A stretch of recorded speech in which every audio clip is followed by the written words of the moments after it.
अस्सलामुअलैकुम नाज़रीन। पिछली किस्त के इख्तिताम पर मलून खातून की एंट्री दिखाई जाती है। मलून खातून अपने आदमियों के साथ मौके पर पहुंचकर उस्मान और बमसी को निकोला से बचा लेती है। अपने आदमियों को मरता देखकर निकोला मैदान जंग से भाग जाता है।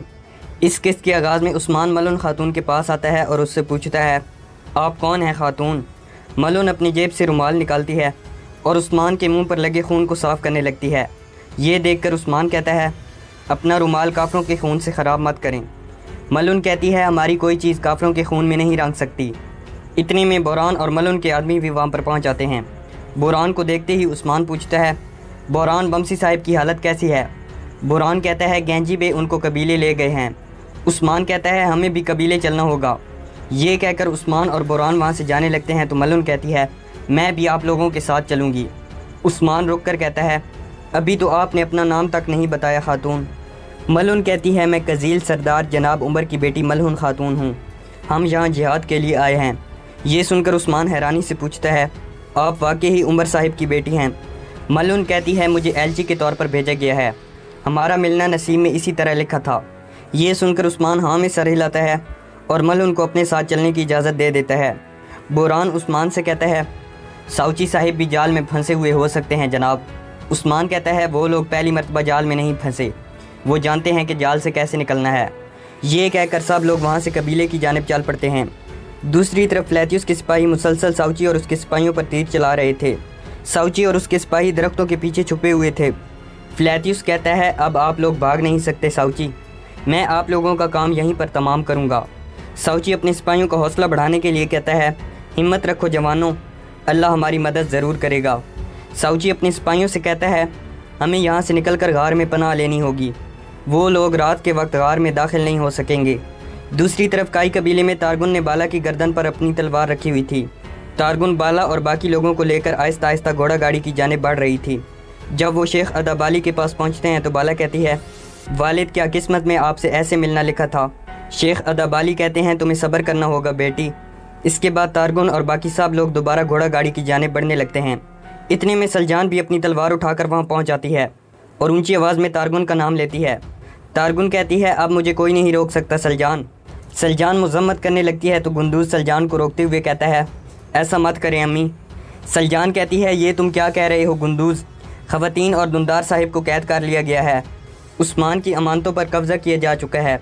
मैं इन लोगों को ऐसा करने की इजाज़त नहीं दूंगी। ये कहकर सलजान गुंदूज को पीछे धकेलते हुए जैसे ही तारगुन की जानिब बढ़ने लगती है तो इसी दौरान शेख अदाबाली सलजान के रास्ते में आ जाते हैं।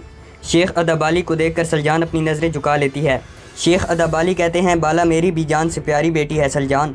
अब तदबीर और इंतकाम उस्मान साहिब के ज़िम्मे है, हमारा काम सिर्फ सब्र करना है। ये सुनकर सलजान पीछे हट जाती है। तारगुन और उसके आदमी ख़वातीन को दोबारा लेकर घोड़ा गाड़ी की जानिब बढ़ने लगते हैं। सलजान की नज़र जब गोगतोग पर पड़ती है तो सलजान कहती है, तुम आग में जलोगे गोगतोग। इसके बाद सलजान गोगतोग को बहुत सी बददुआएं देती है। कुछ देर बाद सब लोगों को घोड़ा गाड़ी पर सवार कर दिया जाता है और तारगुन और गोगतोग उस्मान की अमानतें, दुंदार और तमाम ख़वातीन को लेकर कबीले से चले जाते हैं। उनके जाने के बाद कबीले के सब लोग दुखी हो जाते हैं, जबकि सलजान खातून रोने लगती है। दूसरी तरफ बजंतीनी सिपाही अभी तक साउची और उसके सिपाहियों पर तीर बरसा रहे थे। जारकुताई बायोजा से तीर कमान मांगता है तो बायोजा कुछ तीर और एक कमान जारकुताई की तरफ फेंक देता है।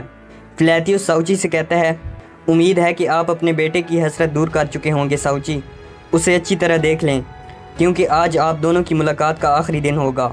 ये सुनकर बायोजा अपनी तलवार निकाल लेता है और वहाँ से उठते हुए कहता है, फ्लैतियस मैं तुझे मार डालूंगा। साउची बायोजा को रोकते हुए कहता है, ठहरो बेटा ठहरो, वो यही तो चाहता है, हमें अंधेरा होने तक इंतज़ार करना होगा। इधर जारकुताई आहिस्ता आहिस्ता रेंगने लगता है और साउची और उसके बाकी सिपाहियों से दूर चला जाता है। दूसरी तरफ जंगल में कई लोगों को कैदी बनाकर ले जाया जा रहा था। कुछ घुड़सवार वहां पर पहुंचते हैं तो तारगुन अपने आदमियों से कहती है, कैदियों को नीचे उतार दो। इसके बाद तमाम कैदियों को घोड़ा गाड़ी से नीचे उतार दिया जाता है। बाला जब घोड़ा गाड़ी से नीचे उतरने लगती है तो तारगुन बाला की गर्दन पर अपनी तलवार रखते हुए कहती है, बाला तुम कहाँ जा रही हो? तुम यहीं मेरे साथ रहोगी। ये कहकर तारगुन बाला को घोड़ा गाड़ी पर ही रोक लेती है।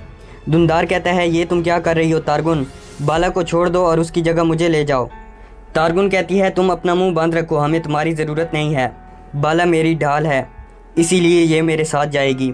ये सुनकर दुंदार तारगुन की तरफ बढ़ने लगता है, मगर तारगुन का आदमी मजबूती से दुंदार को काबू कर लेता है।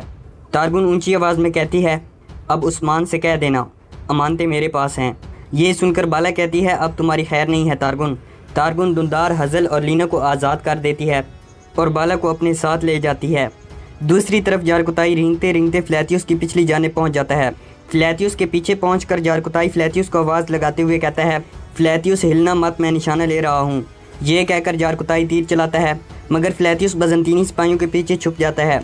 जैसे ही फ्लैथियस और उसके सिपाहियों का ध्यान जारकुताई की तरफ जाता है तो साउची और उसके सिपाही उठकर वहाँ से भाग जाते हैं। फ्लैथियस जब उन्हें भागते हुए देखता है तो अपने सिपाहियों से कहता है, सिपाहियों मेरे पीछे आओ। इसके बाद फ्लैथियस और उसके सिपाही साउची लोगों का पीछा करने लगते हैं। दूसरी तरफ जंगल में तारगुन और गोकतोक बाला को कैदी बनाकर ले जा रहे थे। बाला गोकतोक की तरफ देखते हुए कहती है, तुम किस किस्म के तुर्कमान हो? तारगुन कहती है, क्या हुआ बाला, उस्मान तुम्हें बचाने नहीं आया या फिर वो किसी बड़ी मुसीबत में फंस गया है? ये सुनकर बाला परेशान हो जाती है। तारगुन कहती है, आज तुम दोनों मर जाओगे बाला, मगर आखिरी वक्त तक एक दूसरे को नहीं देख पाओगे, बल्कि तुम जो आखिरी चीज़ देखोगी वो मेरा चेहरा होगा। दूसरी तरफ साउची और उसके सिपाही जंगल में भाग रहे थे। आईगुल साउची को रोकते हुए कहती है, साउची साहिब, जारकुताई पीछे रह गया है।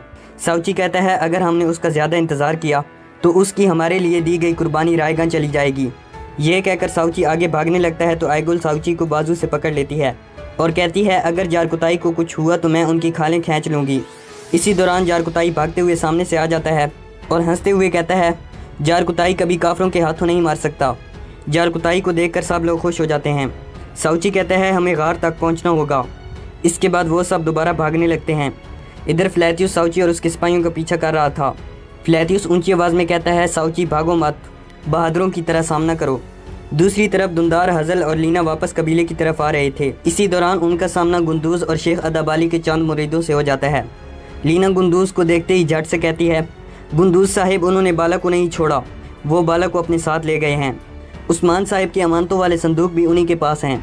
दुंदार चाल चलते हुए कहता है, बेटी दुरुस्त कह रही है भतीजे, संदूक उनके पास हैं, मगर हमें पहले बाला को बचाना होगा। गुंदूज दुंदार से कहता है, आप लोग सिपाहियों के साथ कबीले जाएं, हम उन्हें देख लेते हैं। ये कहकर गुंदूज और शेख अदाबाली के मुरीद अपने घोड़े वहाँ से दौड़ा देते हैं। दूसरी तरफ एक जगह पर पहुंचकर तारगुन और उसके तमाम आदमी घोड़ा गाड़ी से नीचे आ जाते हैं। बाला को भी घोड़ा गाड़ी से नीचे उतार दिया जाता है। गोकतोक अमानतों वाला संदूक उठा लेता है और तारगुन के पीछे पीछे चलने लगता है। एक जगह पर पहुंचकर तारगुन बाला को धक्का देकर कहती है, अपनी हालत देखो ज़रा, तुम पर मुझे रहम आ रहा है और तुमसे नफरत भी हो रही है। आज मैं तुम्हारे इस गंदे चेहरे के टुकड़े टुकड़े कर दूंगी। ये सुनकर बाला गोकतोक की तरफ देखते हुए कहती है, और तुम खड़े देखते रहोगे गोकतोक? तारगुन कहती है, बाला तुम अपने सरदार को वारिस ना दे सकी तो अब तुम्हारे ज़िंदा रहने का भी कोई फ़ायदा नहीं है। ये कहकर तारगुन जैसे ही बाला पर अपनी तलवार से हमला करने लगती है तो बाला अपने हाथ की रस्सियाँ खोलकर अपने हाथ में मौजूद खंजर तारगुन के पेट में घोंप देती है। इसके बाद फ्लैशबैक सीन दिखाया जाता है। जब सब लोग घोड़ा गाड़ी से नीचे उतर रहे थे तो गोकतोक ने चुपके से खंजर बाला के हाथ में थमा दिया था।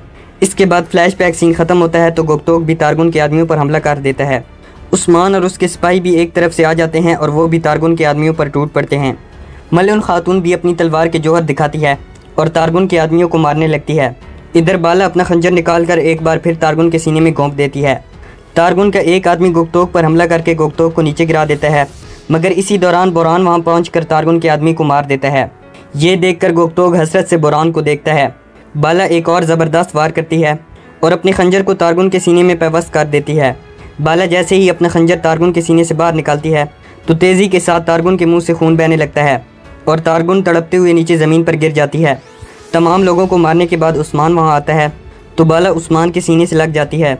मालून खातून भी ये सारा मंजर देख रही थी। गोकतोक बोरान के पास आता है और फिर वो दोनों एक दूसरे से गले मिलते हैं। बोरान गोकतोक से कहता है, मुझे मालूम था भाई, उस्मान साहिब आपसे कभी दस्तबरदार नहीं होंगे। उस्मान तारगुन की तरफ देखते हुए कहता है, तो तुम्हारा मरना ऐसे ही लिखा था। इसके बाद गोकतोक उस्मान के पास आता है तो उस्मान गोकतोक को अपने गले से लगा लेता है। गोकतोक कहता है, मैं बहुत उदास था हजूर। उस्मान कहता है, अल्लाह के फजल से तुम कामयाब हो गए गोकतोक, अब कुमानियों के सरबराह तुम होगे। ये सुनकर गोकतोक कहता है, यानी किस्मत में फिर से उदास होना लिखा है। उस्मान कहता है, हमारी फतह तक तुम्हें सब्र करना होगा। इसके बाद मलन खातून आगे बढ़ती है तो उस्मान बाला से मलन का तारुफ करवाते हुए कहता है, ये अनकरा के सरदारों में से उमर सरदार की साहिबजादी मलन खातून हैं। मलन कहती है, हम उस्मान साहिब की इन ज़मीनों में रिहाइश की पेशकश का जवाब लेकर आए हैं। बाला मलहुन को खुशामदीद कहती है उस्मान बाला से कहता है, बाला संदूक तुम्हारी जिम्मेदारी में रहेंगे। इसी दौरान पेथरोस और उसका साथी भी वहाँ पर पहुँच जाते हैं और वो छुप कर उन्हें देखने लगते हैं। उस्मान कहता है, सिपाहियों, बाला और मलून खातून को कबीले ले जाओ। ये सुनकर बाला और मलून सिपाहियों के साथ चल पड़ती हैं। उस्मान बोरान से कहता है, हमें सोगोत जाना होगा और हमें उस काफिले की तहकीक करनी होगी। ये कहकर उस्मान और बोरान भी वहाँ से चल पड़ते हैं। सारा मंजर देखने के बाद पेथरोस अपने साथी से कहता है, हमें उनसे पहले सोगोत पहुँचना होगा। ये कहकर पेथरोस और उसका साथी भी उठते हैं और वहाँ से चले जाते हैं। यहाँ पर इस एपिसोड का इख्तिताम हो जाता है।